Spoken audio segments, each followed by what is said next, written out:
Hey, welcome to another episode of Hobby Quick Hits. Today's episode probably going to be on the shorter side.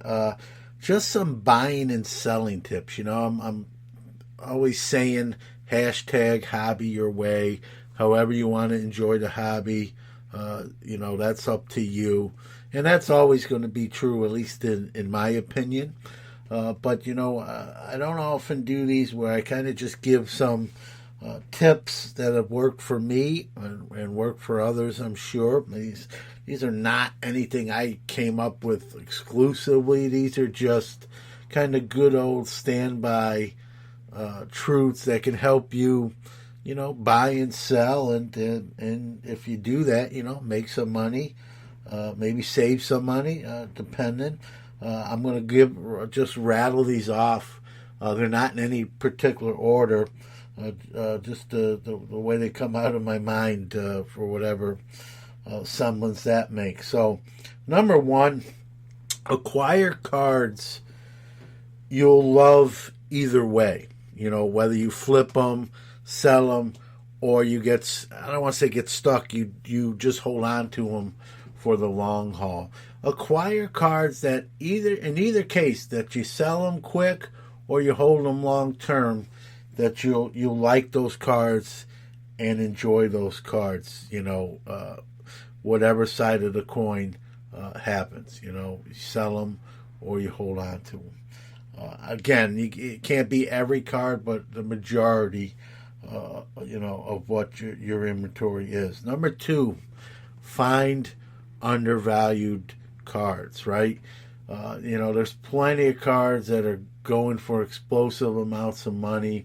Plenty of players fit that bill too, Mike Trout stuff, LeBron James stuff in hockey, LeBron James in basketball, Connor McDavid in hockey, Tom Brady stuff in football. But look at other players that are very good in their own right, but where their card values have more ceiling. Do a little research, talk to other people.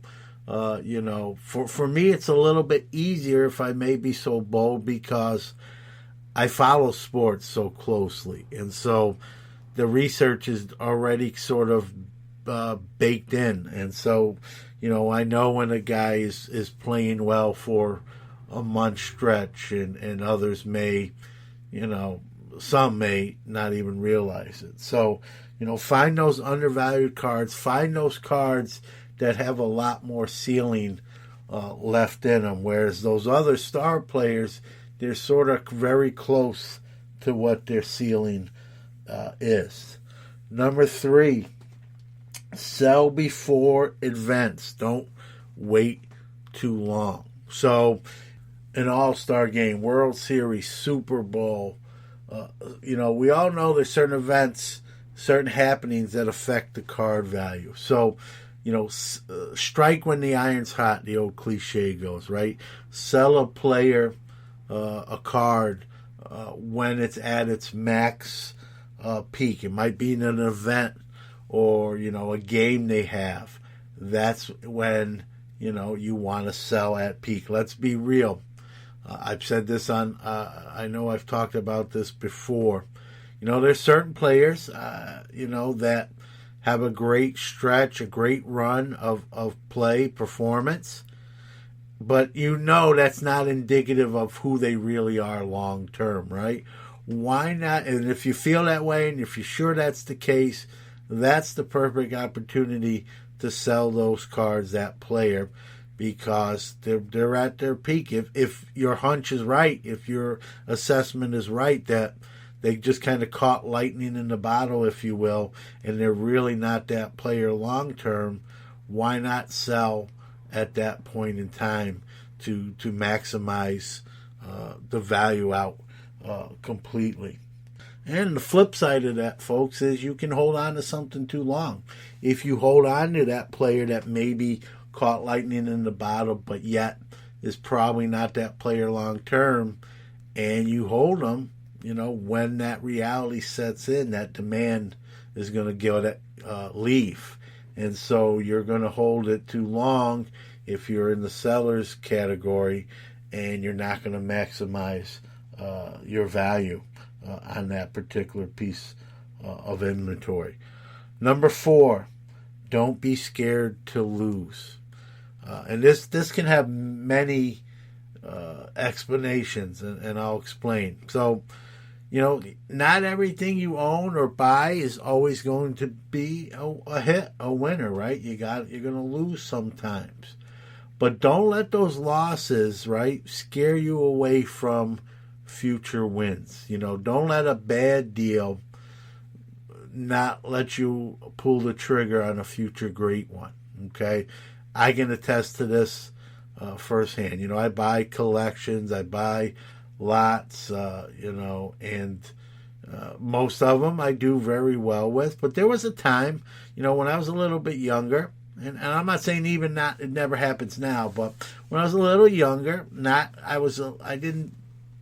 my batting average, let's just say, wasn't as strong or as good as it is now. But it didn't stop me from getting back in that batter's box, digging in and taking more swings at it. And, obviously, like a lot of things, you get better at it the more you do it. So don't be scared to lose, and don't let losses scare you away from future wins.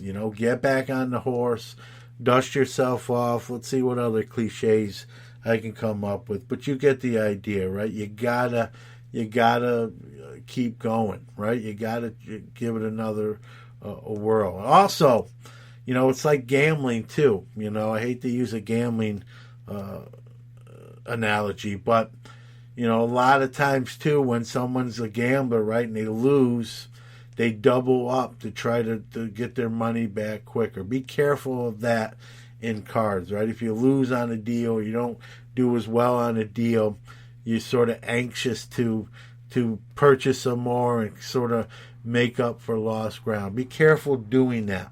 It sometimes can set you up for further failure. Also, with don't be scared to lose, the other definition of that is sometimes you have to sell at a loss, right? You acquired some inventory, but that player just didn't pan out. They weren't what maybe scouts projected. Maybe there was an injury. There's a point in a lot of cards where the demand actually just goes away and you really can't sell it. And so sometimes you just got to sell something that you paid more for it than you're selling it. You got to just sell it at a loss and move it and use those funds to further advance your hobby and get into something else where you'll have a successful deal. And, I know a lot of people are reluctant to sell at a loss. I'll just wait, he'll come back, or, things will change. Things we'd like to talk ourselves into. Be careful of that. Sometimes you're just better off kind of cutting bait, selling at a loss, and moving on. And sometimes selling at a loss actually minimizes the loss because you're selling when you can sell, and eventually maybe that card isn't even marketable anymore. It doesn't have a demand, and you didn't sell it even at the loss, and now you got absolutely nothing for it, and your loss is greater. I'll use whole numbers here so you understand what I'm saying. You buy a card for $100 with the potential thinking, a Bowman Chrome rookie that if this player hits, it's going to be $1,000. Well, a couple years in, that player's sort of just treading water, not looking like the projections and the scouts predicted, right? And so now that $100 card's $20. And you're reluctant because you're like, I'm going to lose $80 right here. I got $100 into it. And maybe he'll have a great year at AAA, come back, and it'll get back to $60, $80. And I'll wait. And so you don't sell it. You don't move. You don't cut your losses. And that never happens, right? And now that card's not even in demand. No one really wants it. And you have a hard time selling. Now your loss is not $80, but the full 100 potentially. And you lost out. So, and again, I'm just using numbers and generic figures on an unnamed card. But you get my gist here. Is sometimes by not selling at a loss, you lose more because the card further depreciates in value and in demand. And now you have a bigger loss than what you could have had if you just learned to kind of let it go, and it is what it is. All right. Number 5, there's 2 tiers to cards, I believe, or in the way I do things, right? There's your Grail cards, right? The cards you get, the sets you may get that you're not looking to sell. You're looking to acquire them, and some people call it the PC, some call it their Grail cards, their Grail sets. You get the idea, but and a lot of times those cards and sets and those items can be very expensive. And, it's a big decision when to pull the trigger on them, right? And so and they're really things you don't plan on moving once you acquire them. Now, I'm going to be the person that tells you everything has a price, I have cards I love, but I can't sit here talking to this mic and tell you there'll never be a day when an offer doesn't come where I just say, you know what, it's yours, right? I think everything has a price. But we have those Grail cards, those PC level cards, right? And then we have what I call the stepping stone cards, right? Cards we kind of like, we acquire them. I like him, Griffey's, players, certain sets, certain, insert cards. But these are cards that if, by acquiring them and then maybe selling them later on at a higher profit, these can be stepping stone cards to a Grail card. So you have, $10, $100 cards, right? That, you sell those, that equals that $1,000 Grail card that you can acquire. You can use those stepping stone cards to acquire what we all call a Grail card or a PC card. So even though, that stepping stone level card, you might poo-poo it or not think much of it, it has a place in your inventory, and it can lead, those cards can be the puzzle pieces to acquire those Grail or those cards you're really, really looking to acquire. Number 6, I'll close with this one. There's, when you are buying, there's a science to this. We've all heard, buy in the off season, right? Of a sport. Buy football, after the Super Bowl is done. Buy baseball when the World Series is done, and so on and so forth. And it is true. And I found the general sweet spot for buying is obviously, like I just said, when the season's over with. And usually the number I kind of use, or the number that's in my mind, in my head, that internal clock, is about 10 to 20 days after the season officially ends. And you say, why 10? Where do you come up with that? Well, when the season just ends, it's still pretty fresh. People haven't even turned the page yet, or thinking of the next sport or the next player or even the next season. And so you got to give it some time, let things cool down, cool off, and you'll notice sellers in around that time frame, between 10 to 20 days of that season ending, those prices start to really come down. It's sort of out of sight, out of mind. I'll move this for less. It's going to be, another 3 or 4 months before the season comes back around again, and I'm going to maximize, some off-season profits. Sellers are likely to take less in the off-season for a card or a particular player when you're buying than obviously during the season. It's like, it's like anything else, like hotels, airfare. In prime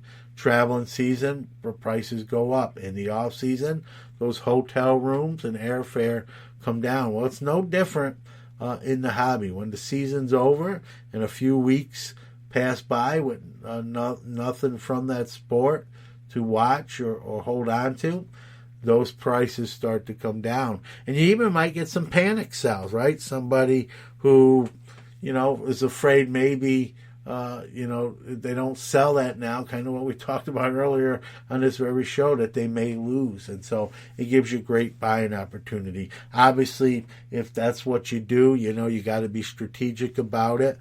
Buy stuff at that lower level that you think next year will once the season starts again, the potential is that to rise up significantly. And that's something I really do in the off season. I target certain players, certain cards that I believe I can get at a price level then that will pay dividends later. You're not always right. Again, you got to accept your losses. But, my thing is, if I can be right 6 out of 10 times, I'm going to be okay. Now, obviously, you want to be right more than 6 out of 10 times. If you want to be right 10 out of 10 times, if you can help it, if you can control it, which you can't. But worst case scenario, you want to be right 6 out of 10 times. And so, again, do your research, put in the work, and make those analytical decisions if that's what you do. And if you buy something cheap in the off-season, I can't tell you how many $10, $20 cards I've bought in the off-season that just turned out to be just crazy ROI, triple digits. You factor grading in there, you grade a $20 card, it gems out at 10, and you sold it for $300, $400, $500. That's a pretty good, ROI right there. And so, there's a strategy to buying and selling. There's a timing to this. That's a fact. Whether you use it, those tools or not, is a whole nother show. But there is anyone that buys or sells will agree. There's a method to the madness.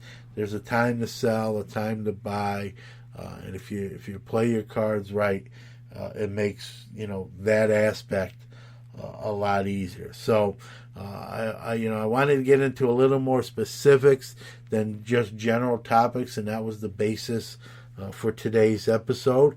I hope you enjoyed it. I enjoyed doing it, kind of sharing some of that knowledge. Some people might say, why, give away secrets, John? They're not really secrets, guys. They're tried and true methods that you may already be using. You may hear some of this and say, yeah, John, I'm already doing this. Thanks anyway. But, some may not be thinking like that. Maybe it helped someone else. So that being said, we're going to bring this episode of Hobby Quick Hits to a close. I hope you enjoyed it. Maybe you learned a couple of things, and we'll see you next time on Hobby Quick Hits.